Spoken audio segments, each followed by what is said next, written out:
Ladies and gentlemen, boys and girls, the biggest night in the NFL is almost upon us. The Super Bowl. We have the Los Angeles Rams taking on the Cincinnati Bengals. This game is going to be played this Sunday, February 13th on NBC with a 6:30 p.m. Eastern Time kickoff. At the time I'm recording this, the Rams currently are a 4-point favorite heading into this matchup. Now, I have a problem, and I want you guys to listen and hear me out, and you're going to understand why I have the problem that I have right now. So, if you've been listening to the podcast dating back to before the start of the regular season, so let's say around August, you probably remember me making a video or making a segment where I picked the Los Angeles Rams to not only make it to the Super Bowl, but I picked them to win it as well. Now, this was back in August in the preseason before the start of the regular season. Well, the regular season kicked off, and there were a lot of people who asked me, JT, who do you have winning the Super Bowl? Do you still have the Rams or do you have somebody else? And I still went through with the Rams as my pick to win it all. And this was before they got OBJ and before they traded for Von Miller. So now the Super Bowl is here, and I'm still not sure who I'm going to pick to win. And the reason for it is because the more I listen to other people's opinions about this game, the more I keep leaning Cincinnati. So you guys hear the problem that I have? It's like the classic case of, okay, the Rams were my preseason pick, but now we're here, and I just hear so many people doubting Cincinnati. Like, I was talking to a close friend of mine about this game, right? And he said something that really peed me off. And remind you that I am a Pittsburgh Steelers fan. So what he said should have made me as upset as what it did. But you know what he told me? He said that, JT, the Bengals are not going to win the Super Bowl because they made it to the Super Bowl by luck. And I was just really enraged. Like, you guys had to be there to see how mad I was. I was really upset when he made this statement because I've been seeing this statement thrown around so many times over the last couple of weeks. Like, I don't understand how anybody in their right mind can say that a team made it to the Super Bowl by luck. You don't make it to a Super Bowl by luck. Let me tell you guys something. The mistake that a lot of people make is that they judge a team based off what they've done overall, based on what they've done at the moment. And you see, that's why a lot of people's Super Bowl picks got messed up, because a lot of people were quick to hop on the Green Bay Packers Super Bowl train, right? And everybody up to when the playoffs happened had Green Bay making it to the Super Bowl. And what a lot of people realize, well, what a lot of people fail to realize is that, you know, the teams that make it the furthest in the playoffs are the teams who are the hottest at the moment. And ironically, two of some of the hottest teams at the moment were the Rams and the Cincinnati Bengals. The Cincinnati Bengals defeated the Kansas City Chiefs the week prior to the final week of the regular season, winning the AFC North and making it to the playoffs, exceeding expectations. Then they defeated the Las Vegas Raiders in the wild card round, which a lot of people pretty much expected to happen. But then Cincinnati, you know what they do the week after they defeated the Las Vegas Raiders in the wild card round? They go on the road to Tennessee, who was the number one seed in the AFC, and they beat them on the road. Then the following week, they go on the road to Arrowhead to face the Kansas City Chiefs, who were the second seed in the AFC, and they beat them. So the Cincinnati Bengals beat the two best teams in the AFC if we're going by seedings. They beat the one seed in Tennessee on the road, by the way, and they beat the Kansas City Chiefs, who were the 2nd seed, on the road as well. So you mean to tell me a team that has had 2 back-to-back wins on the road against the 2 highest seeded teams in the conference made it by luck? I don't really think that's luck. You don't make it to a Super Bowl by luck. You don't make it to the Super Bowl without having a good coaching staff. You don't make it to the Super Bowl without having a talented roster. So the fact that there are people out there who are saying that the Cincinnati Bengals made it to the Super Bowl by luck, I don't really understand your logic, and I don't understand your reasoning, because it doesn't make sense. If you beat the 2 best teams in the conference, how is that luck? And remind you that they beat Kansas City twice this year. They are 2-0 against the Chiefs, so they beat pretty much everybody's picked to win the Super Bowl 2 times this season. And yet people are still sleeping on Cincinnati, and that's why I'm so on the fence about this game. And you also got to remember, the best team does not win the Super Bowl all the time. As a matter of fact, the team who is the underdog going into the Super Bowl wins the Super Bowl more times than not. Like, you remember when the Rams played New England? You remember the Rams' last Super Bowl appearance when they lost to the New England Patriots? Going into that game, the Rams were the better team than New England. They had the better roster. They had the best offense in the NFL that season. Jared Goff was having a MVP caliber year. And yet they lost despite having what we all said was the best roster in the league. They still lost. Okay, like New England. Let's reference another New England Super Bowl, and you guys know where I'm going with this. You remember when the Patriots, led by Tom Brady, lost to the Philadelphia Eagles? Philadelphia beat New England in the Super Bowl, not with their starting quarterback, but with their backup quarterback, who is Nick Foles. So the best team does not always win the Super Bowl. So when you look at Cincinnati, there are too many people doubting the Bengals. And they're just looking at the Bengals' overall body of work, but they're not looking at what the Bengals are at the moment. There is, times when teams end up playing better in the playoffs than what they did in the regular season. It happens. The best teams are the ones who are able to flip the switch. Like, nobody expected the 49ers to make it to the NFC Conference Championship game because they got hot. They were able to flip that switch. Cincinnati was able to flip that switch. And even before the last couple of weeks of the season, I made a video saying that I believe that the Cincinnati Bengals were for real. And I made a video before the playoffs even started saying that the Cincinnati Bengals have a legitimate shot of making it to the Super Bowl. And the reason for that was because the gap between Cincinnati and the rest of the teams in the AFC that were in the playoffs wasn't that big as what a lot of people thought it was. The gap between Cincinnati and Kansas City wasn't big at all because it wasn't really a gap. Cincinnati was just as good as Kansas City. And it sounded crazy for me to say that at the moment, but they were.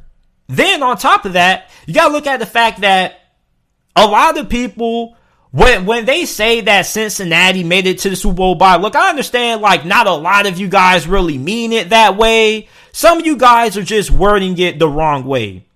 Instead of saying that Cincinnati got lucky to make it to the Super Bowl, you should be saying Cincinnati, got to the Super Bowl because they were going against teams that they had favorable matchups against. When you play the Cincinnati Bengals, the number one thing that you have to be able to do is you have to limit what these wide receivers are able to do after the catch, and you have to limit the big plays and the passing game, which is something that we know Kansas City secondary hasn't really been great at doing all season, and Tennessee secondary hasn't been great at doing all season, and the same thing can be said for the Raiders. All three of those teams have been known to have problems in the secondary, and they've also been prone to giving up big plays. So it doesn't really matter if Tennessee had 9 sacks against Joe Burrow, because Cincinnati, every time they lost yardage, they got it right back on the next down. It doesn't matter if Cincinnati gets put in third and long situations because they can get all of that yardage back.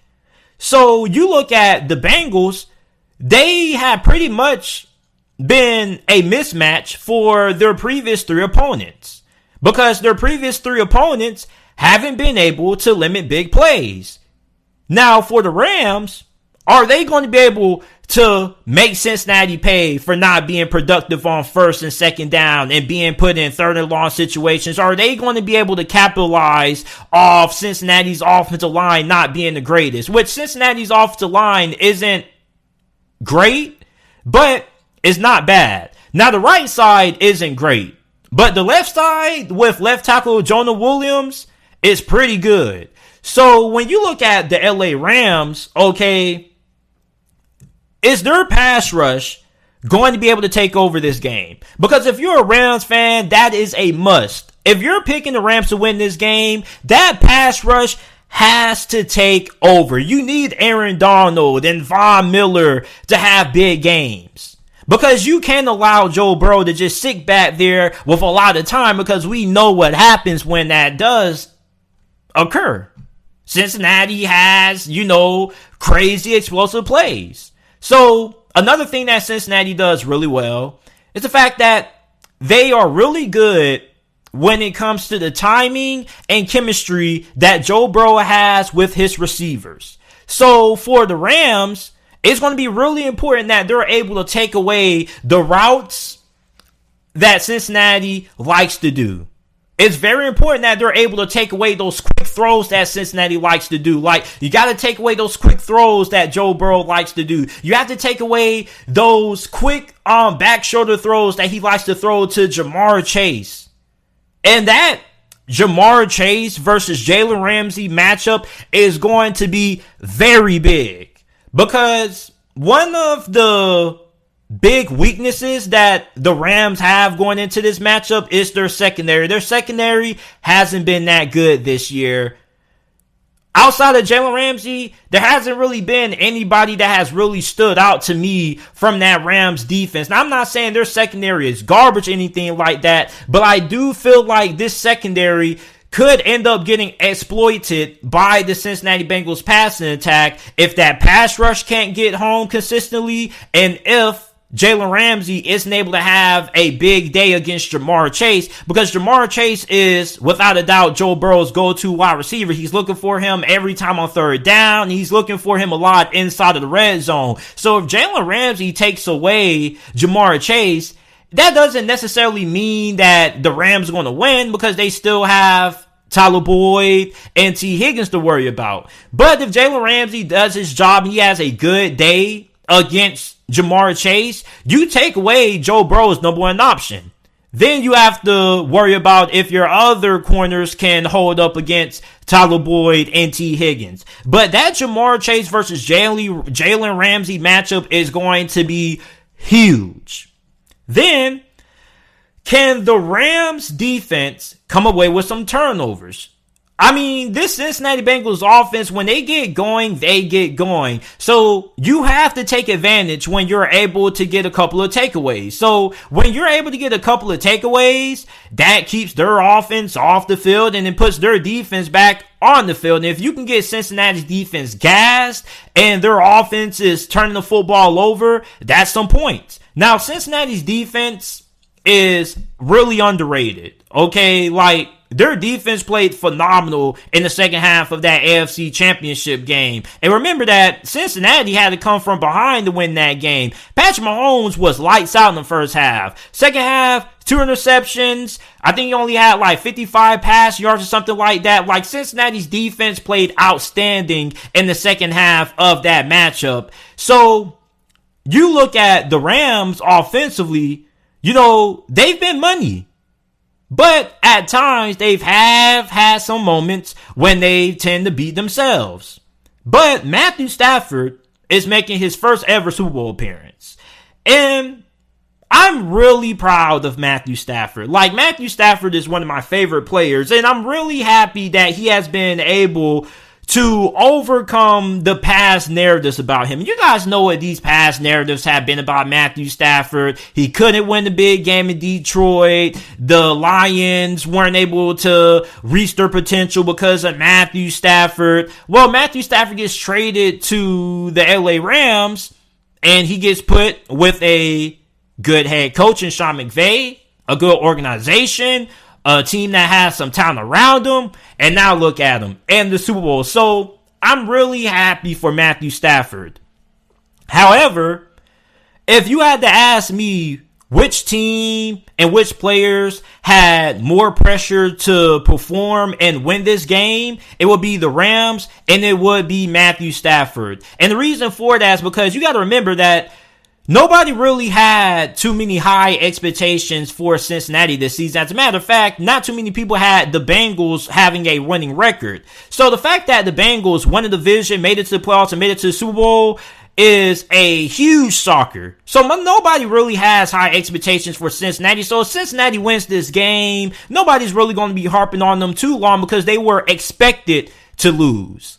However, the Rams are not expected to lose. They are expected to win this game because they have the better roster overall, talent-wise.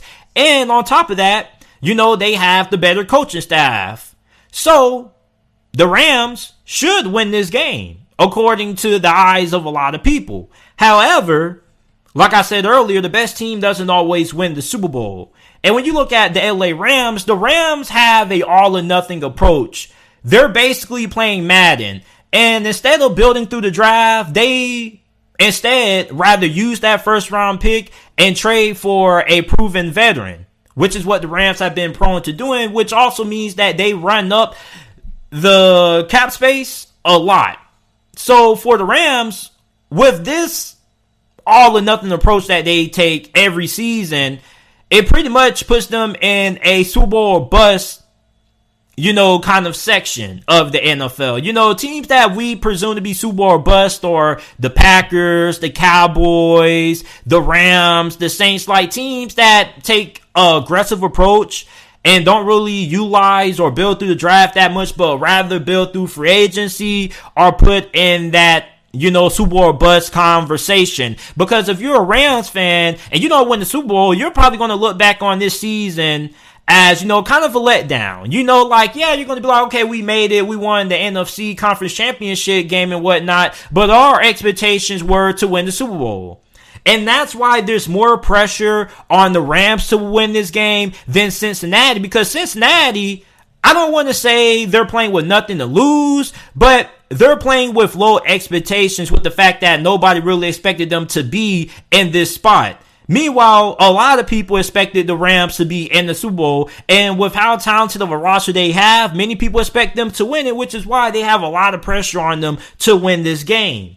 Now, Matthew Stafford, I'm interested in seeing what's going to be the narrative about Matthew Stafford if the Rams aren't able to win this game. Are people going to pin the loss all on Matthew Stafford, or what's going to happen? I'm also intrigued in seeing, what's going to be the narrative about Cincinnati if Cincinnati loses this game. Are people going to say that, the Bengals are now having a Super Bowl window? What's going to happen? What if the Bengals win the Super Bowl this year?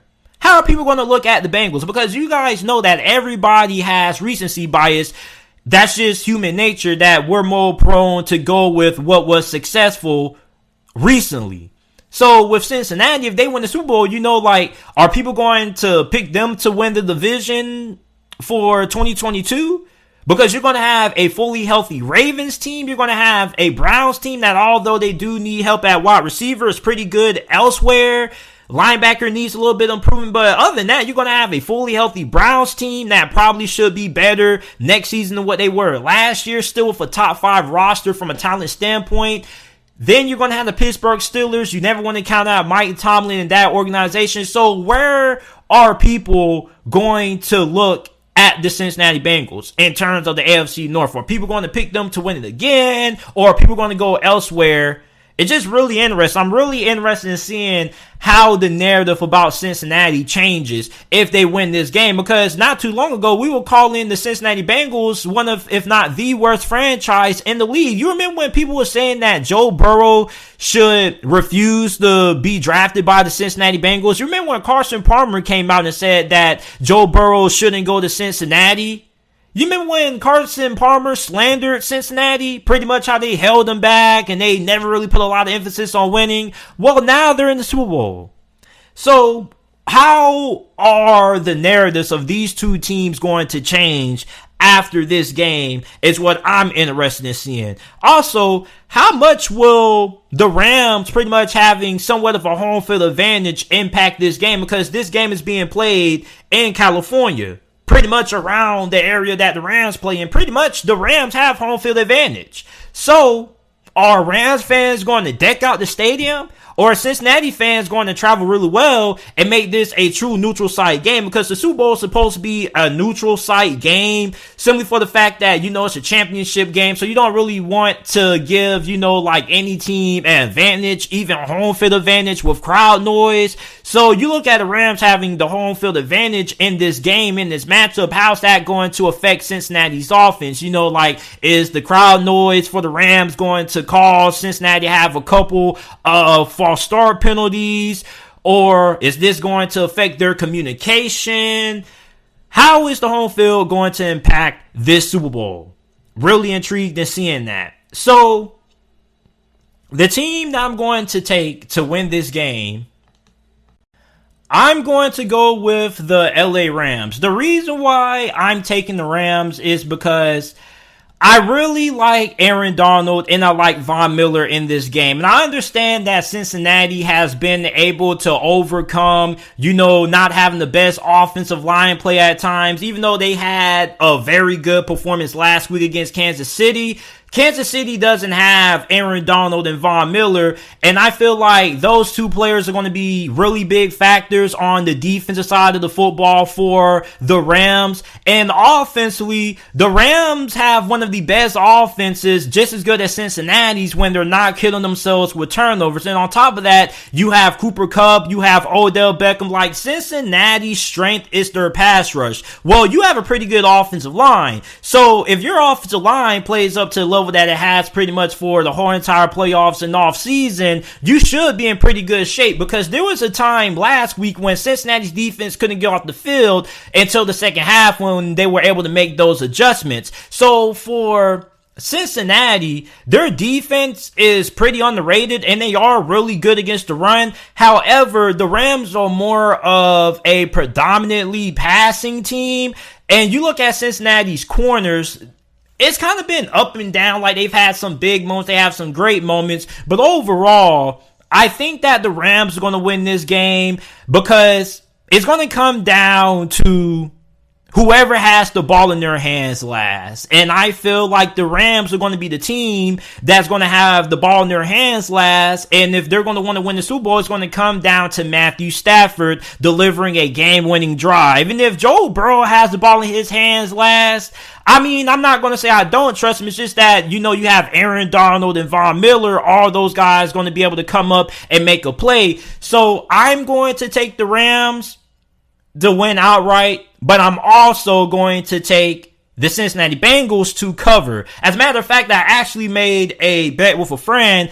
I betted him that the Cincinnati Bengals would either win this game or lose by no more than 7 points or more. So pretty much I made a spread. We pretty much betted a 7-point spread. So if Cincinnati only loses by less than 7 points or they win, I come up. So I really wanted to pick Cincinnati, and I'm technically still picking Cincinnati. I'm just not picking them to win outright. I'm picking them to cover the spread. So I have the Rams winning outright, and I'm taking Cincinnati to cover that 4-point spread. So I think this game comes down to whoever gets the ball in their hands last. I think it should be the Rams. It probably could be the Rams. But at the same time, if Joe Burrow gets the ball in his hands last, the Rams could also win. Well, the Bengals could also win, but the Rams also have a pretty good defense, and their defense has stepped up in big moments. But all in all, I'm taking the Rams to win outright, and I'm taking the Cincinnati Bengals to cover that 4-point spread. You guys let me know who you guys have winning this game down in the comment section down below, and I appreciate you guys listening to this episode of the JT Sports Podcast.